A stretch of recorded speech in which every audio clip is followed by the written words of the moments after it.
Bienvenue à une autre émission de Équilibre tes relations. Aujourd'hui, je suis vraiment heureuse de recevoir Maya. Bonjour! Salut! Maya, qui est fondatrice de Karma Yoga, un studio en fait de yoga qui est au Saguenay-Lac-Saint-Jean. C'est bien ça? Oui, à Chicoutimi. OK. J'ai le goût de te demander pourquoi avoir parti un centre de yoga? Parce que là, tu vas nous expliquer là, tout ce que tu fais. C'est tellement magnifique tout ce que tu fais, mais comment tu t'es rendu là, en fait? Ah, c'est bon. Moi, je suis une ancienne intervenante psychosociale. Fait que j'ai travaillé dans les organismes communautaires pendant une dizaine d'années à peu près, en intervention psychosociale au Saguenay. Puis, à un moment donné, des fois, on a besoin de renouveau. On sent que notre place est en évolution aussi dans notre vie, dans notre travail. Donc, j'ai commencé à amener le yoga dans ma vie de façon plus importante. Je pratiquais déjà depuis longtemps. C'était plus personnel au début, là? Ou ça a toujours été de façon plus professionnelle? Non, c'était personnel au début, mais à un moment donné, moi, je suis très intuitive. Je prends des décisions par intuition, des grandes décisions par intuition. Oh, oui, mais là, j'ai eu l'élan de... Il faut que je fasse ma formation d'enseignement professoral de yoga. Puis, pour enseigner, pour vraiment le mettre en pratique. Puis à ce moment-là, c'était allé assez vite. C'était en 2018. J'ai commencé à enseigner tout de suite. Puis mon studio, j'ai enseigné dans le local que j'ai repris finalement au tout début de la pandémie, en 2020. Oh wow! Quel beau moment! Oui, un des beaux souvenirs. Donc, ouais. Faire du yoga en virtuel, je me rappelle. T'étais là. Ouais, il y a eu des défis. Puis tu sais, c'est drôle parce que j'ai quand même gardé la confiance parce que j'avais la vision puis la foi, finalement, la confiance que ce projet-là, il devait vivre malgré, tu sais, les défis, là. Non, tout à fait. Ouais. J'avais le goût de te recevoir, Maya, pour qu'on parle, tu sais, parce que, on le sait, là, Équilibre tes relations, mon émission sert à faire connaître et parler de santé mentale. Pourquoi parler de yoga? Parce que les gens sont bien trop stressés. La santé mentale est tellement importante. Je me suis dit, regardons un outil, en fait. Qu'est-ce que ça peut apporter? Parce que je ne sais pas qu'est-ce que tu en penses, mais il y a comme une grande popularité autour de tout ce qui est... je l'avais en anglais le mot, là, mais le ralentissement, un peu comme la vie au plus slow, puis le yoga va un peu dans tout ça. Là. Fait que j'aurais le goût que tu nous... on va pas se faire une séance de yoga là, mais que tu nous inities à comprendre justement c'est quoi les bienfaits du yoga, ça part de où, c'est quoi ça englobe, parce que c'est comme un grand terme un peu, fait que tu nous démêles un peu dans tout ça pour que monsieur, madame, tout le monde qui puisse peut-être nous écouter puis qui puisse se dire, peut-être que finalement, je pourrais peut-être l'essayer. Ah, c'est bon. Je vais essayer humblement de démêler tout ça. Bien sûr. Ce grand sujet-là. Absolument. Puis aussi la manière dont moi, je l'ai intégré. Ça part de où, là, mettons, comme les fondements, mettons, du yoga? Le yoga, ça a des millénaires, tu sais, puis ça vient de fondements qui sont pour moi vraiment intéressant de rappeler parce que ça a pris aussi toutes sortes de directions avec le temps, puis aussi avec la distance. En Occident, on se l'a approprié différemment, mais ça vient de fondements qui sont des vieux textes sacrés qui s'appellent les Sutras de Patanjali, où on parle du yoga et qu'on parle de la méthodologie du yoga. On a codifié le yoga, on l'a mis vraiment en application avec 8 branches du yoga. Donc, pour les 8 branches, les asanas, les postures, ne sont qu'une des 8 branches. C'est ça, dans le fond, OK. Donc, le yoga, c'est vraiment une façon de vivre beaucoup plus large que faire des postures et faire des chiens tête baissée. Oui, c'est ça, exactement. C'est en plein ça. Puis, dépendamment de ton prof de yoga, il y en a qui l'appellent d'une façon, la posture, alors que la même posture va s'appeler d'un autre. Fait que des fois, c'est un peu mélangeant. Ça peut, oui, je comprends. Donc, tu sais, il y a la méditation là-dedans, qu'on appelle dhyana. Il y a la respiration, les pranayamas là-dedans. Il y a aussi les yamas, niyamas, c'est les attitudes, des façons d'être à l'intérieur de soi, mais aussi dans ses relations, justement. Donc, c'est pour ça qu'on dit c'est un art de vivre, c'est une philosophie de vie, c'est parce qu'à la base, c'est ça, t'sais. Puis, il y a une phrase que j'adore d'un maître qui s'appelle Iyengar, qui dit que le yoga, soigne ce qui ne peut pas être accepté et aide à accepter ce qui ne peut pas être soigné. Tu sais. Moi, j'aime ça, parce que ça donne comme toutes sortes de possibilités. Oui. Puis travailler aussi surtout sur l'accueil, tu sais, de la réalité pour pouvoir faire face aux défis de vie. Donc, ça va vraiment plus loin que des postures physiques, finalement. Bien, c'est ça. Peux-tu nous parler justement un peu de la philosophie de vie qui vient avec ça, justement? Qu'est-ce que ça inclut? Qu'est-ce que ça veut dire? Bien, c'est sûr qu'on travaille, tu sais, avec des pratiques qui doivent être répétées, avec, tu sais, avec une pratique engagée pour être yogi dans la vie. Donc, on pratique avec, Yogi, avec ça, engagement. C'est une personne qui pratique. Oui, yogi, yogini, c'est comme ça que ça s'appelle. Moi, je pourrais être yogi, là. Oui! OK. Oui! Mais là, pour l'instant, je pense pas que je suis Tout le monde yogi. pourrait. Il me manque une coupe de branches. Donc, tu sais, on s'engage dans la pratique, puis autant sur son tapis qu'à l'extérieur. Je pense que le yoga, c'est accessible à tout le monde. L'important, c'est de trouver ce qui nous intéresse. Mais ça, je pense que c'est un grand mythe, hein? Ça se peut. Il y a comme une vision que le yoga, c'est pour un type de personne. Comme les gens souples. Comme les gens souples, en oui. forme. En forme. Ouais. Ou un peu comme... c'est les gens zen, c'est les gens tu sais, qui sont plus Très bio, spiritualisés. spirituels, alors que ça peut être pour n'importe qui, comme tu dis, là. En fait, Ça on peut être pour n'importe adapter. qui, ouais. Puis tu sais, il y a toute une multitude d'approches de yoga. Puis moi, c'est ça que je trouve intéressant, en fait, c'est de pouvoir aussi essayer, de ne pas se dire « Ah, j'ai fait un cours, je ne l'ai pas aimé, j'aime pas le yoga », tu sais. Ouais. Tu sais, on se donner la persévérance de si jamais on sent que c'est une pratique qui peut nous apporter quelque chose parce qu'on l'a vu les bienfaits dans notre entourage, par exemple. Donc, dans ces cas-là, on peut se donner l'opportunité d'essayer plusieurs cours, d'essayer plusieurs profs parce qu'on enseigne tout avec notre propre couleur. Donc, Mais chaque oui. cours a une saveur différente. Tu sais. Puis, il y en a qui peuvent être full actifs. Mais comment on peut s'y retrouver, mettons, après? Il y en a tellement, justement. Ouais. Comment je fais pour savoir, OK, ben celui-là, peut-être plus que celui-là. Tu sais, comme juste dans ton centre à toi, tu as plein de sortes de différents enseignants aussi. Tu n'es pas toute seule, tu as d'autres professeurs. Fait que comment on peut aider la personne à se diriger vers un que l'autre? Bien, c'est ça. Pour moi, ça fait partie de la vision de mon centre d'avoir plusieurs approches pour que les pratiques soient diversifiées. Parce que j'ai envie de pouvoir avoir une offre inclusive, c'est pour tout le monde.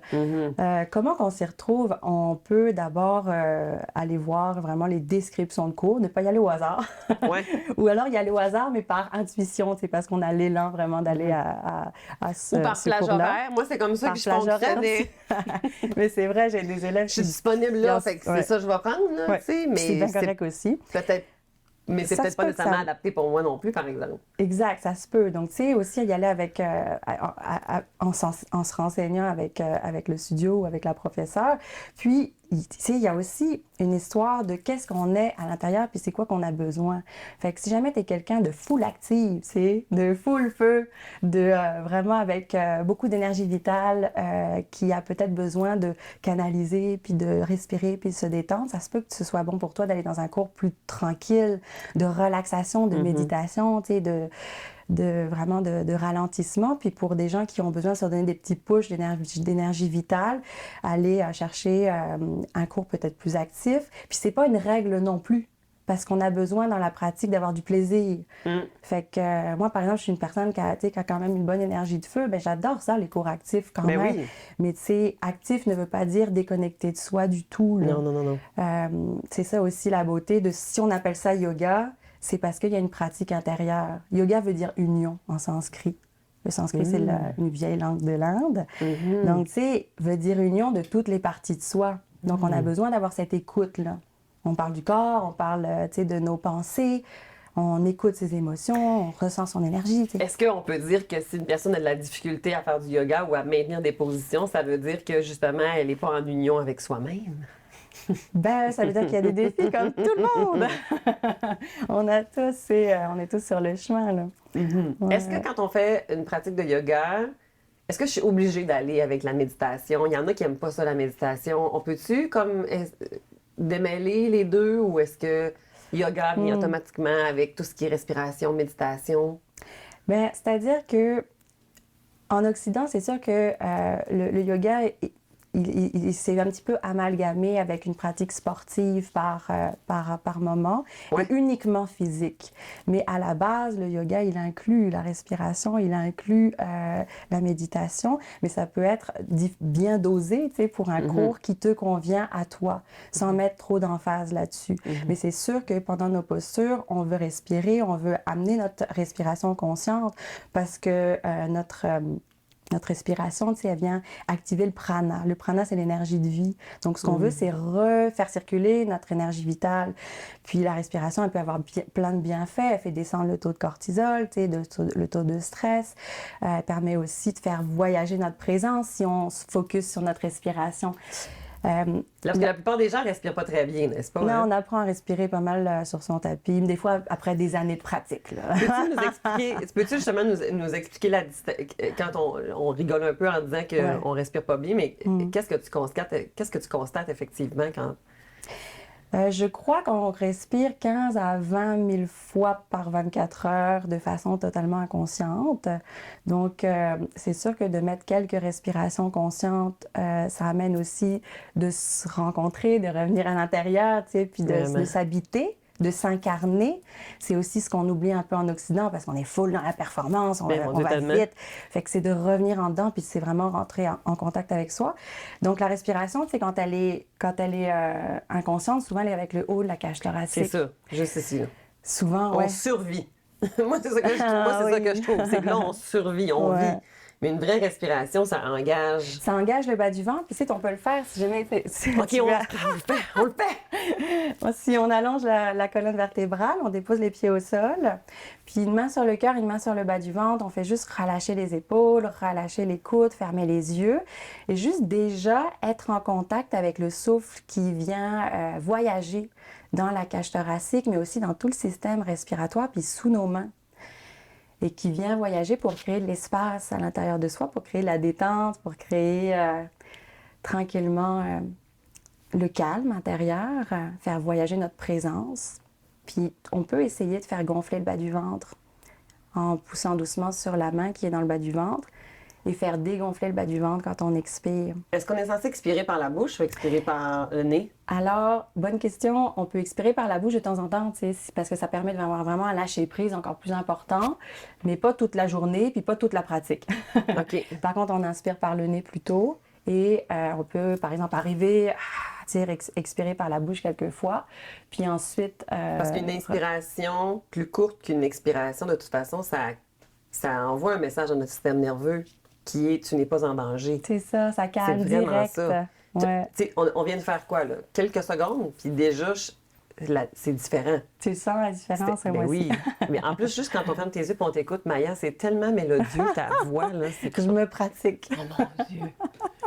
Oui, c'est ça. Je me dis, tu sais, une prof qui est stressante, ça marche pas, là. Faut que ça soit calme. Mais tu sais, ça fit. Il y a des... Il faut que tu ailles avec quelqu'un avec qui tu fit. Oui, c'est ça. Puis avec qui tu te sens bien. Puis chaque prof a des élèves avec qui c'est confortable. Puis les élèves ont le droit de changer si ça ne fit pas. Tout à fait. Puis la respiration, à ce moment-là, est-ce que ça devient une forme de méditation par la bande?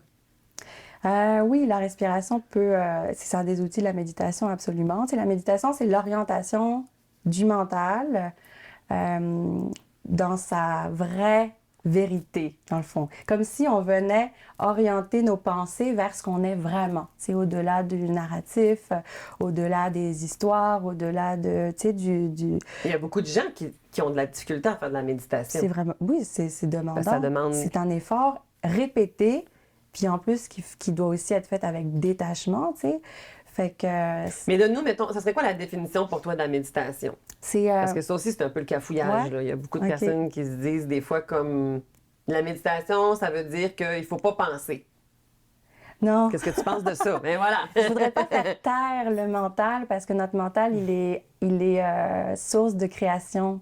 Tu sais, si tu dis à tes enfants que ce soir, que vous allez manger de la pizza, ben eux autres, là, ils vont s'attendre à ce que ce soit réel. Qu'il y ait de la pizza, que ce soit matériel. Ouais. Pourtant, c'était juste une pensée, tu sais. Bon, mais Donc, on ne veut pas faire taire le mental, on veut le diriger pour ne pas éparpiller son énergie, pour ne pas être tout le temps en train d'aller dans tous les sens à l'intérieur de soi. Puis c'est un grand cadeau à se faire parce que ça change le quotidien.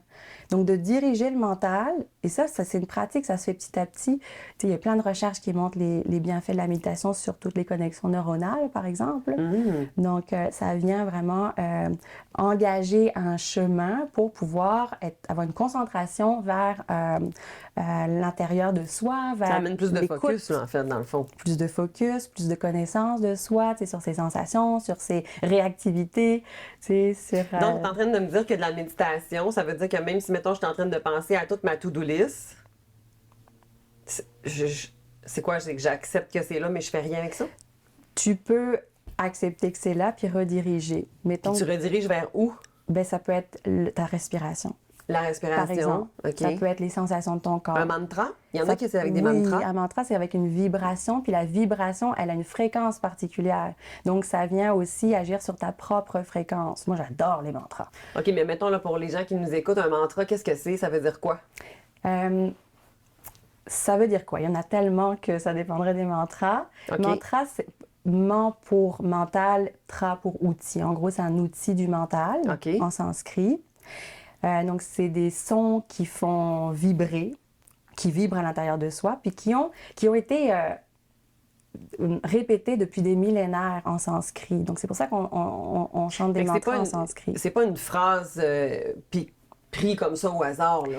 Tu peux t'en créer si tu veux, mais il y a beaucoup plus d'impact. Traditionnellement, c'est des mantras en sanskrit ou en gurmukhi, qui est une autre langue aussi utilisée par le yoga. Et ça vient vraiment agir sur ça, parce que c'est des sons qui ont une fréquence particulière. Puis nous, on est fait de fréquences et vibrations aussi. Donc, ça vient vraiment nous changer notre propre fréquence. OK, là, attends un petit peu. Harmoniser. Oui, OK. Mais mettons, justement, c'est quoi là, les fréquences? Qu'est-ce que ça change, ça? Qu'est-ce que ça fait? Ton état d'être. Mon état d'être. Tes sensations intérieures. OK. Ouais. Ça va changer mon énergie? Oui, ton énergie aussi. En fonction de... Ouais. C'est par exemple les émotions, des fréquences. Et je me souviens plus de l'auteur qui avait vraiment étudié toutes les fréquences des émotions. J'avais vu ça quand j'étais en psycho, moi. Wow, ouais. oui. Donc, c'est vraiment dans plusieurs domaines, pas juste les sciences yogiques. Là. Mais tu sais, mettons, quand on parle, puis là, j'aimerais peut-être ça, justement, qu'on aille un petit peu... Quand on est, mettons, dans une retraite de yoga ou dans des retraites, on va souvent entendre parler que la fréquence est élevée. Parce que là, on est tout le monde un peu sur le même canal ou je sais pas trop quoi. Là, mais ça, est-ce que c'est un mythe, ça? Qu'est-ce que tu penses de ça? Écoute, c'est vrai. C'est vrai, yes! Mais une retraite, on se retire de notre quotidien. OK? Donc, déjà, on n'a pas toutes les dimensions, les stimuli. Cette fameuse to-do list, elle est pas avec nous. On la met sur pause. En tout cas, on la met un peu sur pause parce que des fois, on n'est pas capable complètement, puis c'est correct. Fait que... Tu sais, on est vraiment dans une zone où ce qu'on peut pleinement plonger à l'intérieur de soi dans une retraite. Donc, ensuite, il y a aussi toute la vibration collective du groupe. Il y a une énergie de groupe qu'on peut aussi nourrir, ressentir, puis tu sais, s'appuyer. Donc, oui, il y a quelque chose d'élévateur là-dedans. On est tous là pour se rencontrer soi, pour se rencontrer ensemble. Donc, ouais. Mais d'ailleurs, toi, t'en fais des retraites. Moi, j'en fais. Là, puis tu fais des retraites, pas juste, mettons, ici au Saguenay, mais tu fais des retraites voyage. Ouais. Puis là, ça, c'est très à la mode. C'est quoi vrai. le plus-value? Pourquoi partir en voyage? C'est quoi le trip avec ça? Là? Pourquoi c'est donc bien populaire, cette affaire-là? Là? Mais c'est une bonne question parce que, tu sais, le yoga, la méditation, tu sais, moi, j'ajoute aussi du développement personnel là-dedans. Tu sais, c'est une rencontre avec soi. T'as pas besoin d'aller au soleil pour ça. Mais le fait de partir de chez soi, en plus dans un environnement qui est vraiment super adéquat, où ce que tu manges bien, où ce que tu es en repos, où ce que tu as la mer, tu as la nature, ça permet vraiment de pouvoir se ressourcer puis se revitaliser, faire le plein de prana, l'énergie de vie dont on parlait tout à l'heure. Donc, ça permet vraiment de pouvoir recharger ses batteries à fond, là. Et il y en a qui disent aussi que, puis là j'ai encore envie de t'entendre là-dessus, mais qu'il y a des endroits dans le monde où est-ce que justement l'énergie vitale, ou en tout cas l'énergie, les fréquences dont tu parlais sont plus fortes. Est-ce que c'est un fait ça, ou qu'en est-il? Ouais, je connais moins ça pour t'en parler vraiment concrètement, mais oui, il y a des places au Pérou, au Tibet, il y a des endroits qui sont vraiment super plus puissants, élévateurs en énergie, ouais. OK. Ouais. Donc, puis ces retraites-là que tu fais dans ce temps-là, c'est quoi un peu le concept? Qu'est-ce qu'on va faire, là, mettons, si on part en retraite Moi, j'aime ça, les retraites, donc je donne un peu tout ce que j'ai pendant les retraites. Mais c'est quoi? C'est une semaine? Ouais. C'est 15 jours? Comment ça marche? En voyage, c'est une semaine. OK, c'est une semaine. Sinon, je donne des formules de journées de retraite que j'appelle des journées de ressourcement aux équinoxes, des fois au solstice ici dans mon studio, ou des fois à l'extérieur, au Saguenay. Mais sinon, les semaines de retraite, on fait beaucoup de méditation, on utilise les mantras, on utilise les mudras, les postures des doigts, des mains qui ont des significations aussi particulières, qui envoient un message au cerveau. On utilise évidemment le yoga. Moi, j'enseigne le yoga Prana Vinyasa, qui est un yoga qui s'inspire des éléments de la nature, justement. Donc, tu sais, on est full connecté avec la nature, de par le lieu, qui est magnifique. Puis là, on fait des pratiques terre, eau, air, feu. Éther, tout ça. J'ajoute aussi bientôt du Kundalini Yoga. Donc, c'est une pratique qui est beaucoup plus énergétique pour faire vraiment, pour éveiller l'énergie vitale dans le corps et le le faire Kundalini, c'est pas en lien avec la sexualité, ça? Non. Non, encore. Mais ça peut, parce que l'énergie vitale, tu l'utilises partout. Ben oui, c'est ça, absolument. OK, mais moi, c'est ça que j'avais comme croyance. Mais c'est parfait, on est là pour démêler des croyances. Ouais. Fait que... Non, mais t'as raison. Kundalini Yoga Tantra, c'est aussi le mot Tantra qui est connecté un peu plus à la sexualité. Parce que l'énergie vitale, on en a besoin dans toutes les sphères de notre vie. Puis oui, ça peut être appliqué où tu veux. OK, je comprends. On utilise aussi, tu sais, beaucoup le mouvement. Moi, je travaille avec le mouvement parce que je me dis que faire bouger son corps, faire bouger son intériorité, la vie est mouvement, la vie est transformation, c'est adéquat d'utiliser le mouvement. Et puis... De ne pas rester passif, là, finalement. Ben ouais, c'est... Puis, on utilise des outils de développement personnel parce que j'intègre tout ça pour avoir une semaine la plus complète possible, pour que les gens puissent repartir vraiment revitalisés. Tu sais, puis avec... Excuse-moi. Toi, encore là, ça c'est ta formule à toi, mais dans le fond, à travers le reste du Québec, il y a plein d'autres enseignants, je présume, qui font plein d'autres sortes comme ça, mais c'est ça qui est... Fait que ce qui est beaucoup recherché dans ces voyages, ces retraites voyages, c'est justement le simple fait de se dépayser, sortir de la routine, d'aller chercher un environnement qui va être propice, si on veut, pour... Qui va être propice, qui va être inspirante, et puis une énergie de groupe qui va être aussi nourrissante. Tu sais, on dit souvent, il n'y a pas de hasard, il n'y a pas de hasard dans la vie. Bon, si les gens se retrouvent ensemble dans un groupe, c'est aussi qu'ils ont à vivre des choses. Puis ça, on le remarque à chaque fois. Tu sais, quand il y a des partages de groupe, par exemple, tu sais, les gens qui partagent, puis que ça résonne tellement à l'intérieur de soi, bien, tu sais, ça nous touche, on est interreliés. Puis le yoga nous permet, oui, d'unir, ça veut dire union toutes les parties de soi, mais ça nous permet aussi de connecter avec tout ce qui est relié à l'extérieur de soi, avec les autres, avec la nature, avec le cosmos, si ça te parle, tu sais. Oui, c'est ça, rendu là, c'est ça, c'est tes croyances à toi. Écoute, on s'en va déjà vers la fin, puis je me demande avec toi, peux-tu nous parler justement, bien, on en a un petit peu quand même par la bande discuté, mais c'est quoi les bienfaits que tu remarques le plus avec toute la pratique générale, yoga, méditation, respiration? Qu'est-ce que tu nous en as soulevé quelques-unes, mais qu'est-ce que tu remarques le plus comme bienfait? Moi, ça a changé, ça a révolutionné ma vie, de l'amener vraiment dans mon quotidien. Ça m'a permis d'apprendre à se connaître, tu sais, puis d'apprendre aussi à diriger notre attention à l'intérieur de soi, à avoir une maîtrise de nos pensées, donc de tout ce qui est nuisible ou de tout ce qui est bénéfique, de renverser les cercles vicieux en cercles vertueux à l'intérieur de soi. Évidemment, plein de bienfaits sur la santé musculo-squelettique, sur la santé physique, ça agit aussi sur le système glandulaire et tout. J'ai travaillé en santé mentale avec le yoga et la méditation, en guidant les gens avec beaucoup d'attention. Puis ce que j'entendais, tu sais, c'était que ça les faisait sortir le méchant et rentrer tout le monde dedans. Tu sais, j'avais des beaux commentaires comme ça. Tu sais, chacun a son expérience. Puis moi, ce que j'aime aussi là-dedans, c'est de rappeler qu'on est nos propres maîtres. Puis que, tu sais, on invite on n'est pas nos pensées. Qu'on n'est pas nos pensées, puis que la personne aussi qui est ton professeur va te suggérer des choses, mais ce qui est important, c'est d'aller vraiment chercher ce qui est bon pour toi, puis de développer, d'aiguiser cette écoute de toi, tu sais.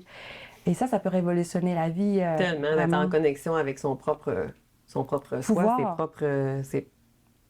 Absolument, son pouvoir, ses émotions, parce que c'est pas facile de rester à tolérer dans une posture. Des fois, il va se passer des choses, il y a des larmes qui peuvent venir, des fois, il y a des émotions qui vont monter, puis tu te dis, ben voyons, ça vient de où cette affaire-là, mais il y a quelque chose qui est en train de se passer en l'intérieur de toi, là. Ben c'est oui. comme, faut l'écouter.